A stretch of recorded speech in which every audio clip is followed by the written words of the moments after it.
doing a little bit of work from home this morning, and ultimately going to be training probably about 2 o'clock this afternoon.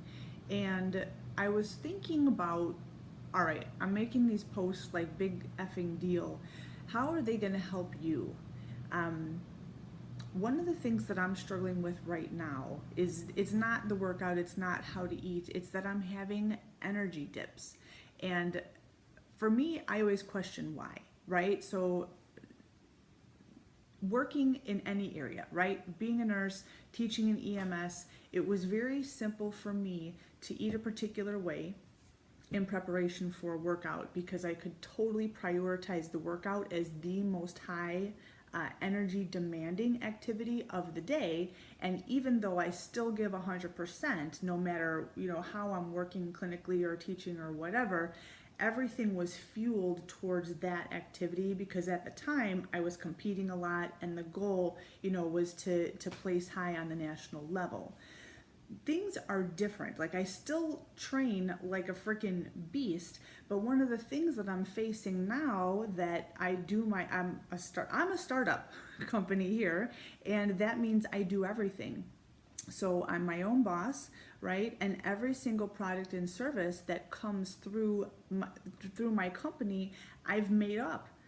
I've made up recipes, all the marketing stuff, every social media post, everything that supports like accounting, bookkeeping, like all that stuff, it comes through me. And a lot of what we're doing on the one sector is involves creative writing. And what I've discovered, I don't know why it took me so long, was that creative writing, as much as I love to do it, it really zaps my energy to like beyond what I ever even, I can't even believe it because you're not doing a lot, but man, just like your brain consumes so much glucose anyway, and we're trying to use it to get like these high level activities. Oh my gosh, I'm having these energy dips.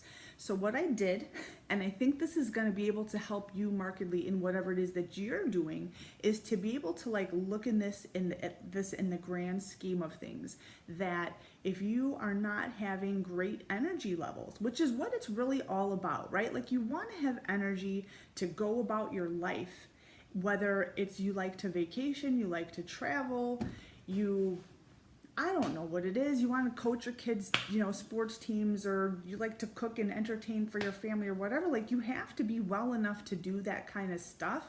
So whatever your goal is, right, is you have to understand I do need to eat a certain way. I need to hydrate myself a certain way, work out a certain way to leverage, the energy, and I can filter it and funnel it in the right direction. But life doesn't just happen in a vacuum, right? You've got all these other things which are demanding your attention and your energy, and it can become very distracting.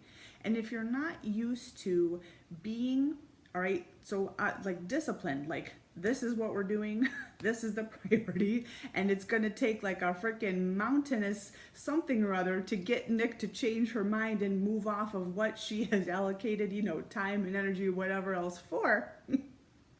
Sometimes your strengths are your greatest weaknesses. I call it strong-willed, not stubborn. Anyway, it helps to look at like the whole entire picture. So this is what I'm going to do. We're going to cut off this camera because, I'm the camera person too. And I'm going to show you my week on a timeline so that you can actually see some of those high energy activities, where my energy dips are going and how I'm making those adjustments so that I can do both and not necessarily have to choose. It's either exercise or business operations. Okay, so cut off here and let's move to the timeline.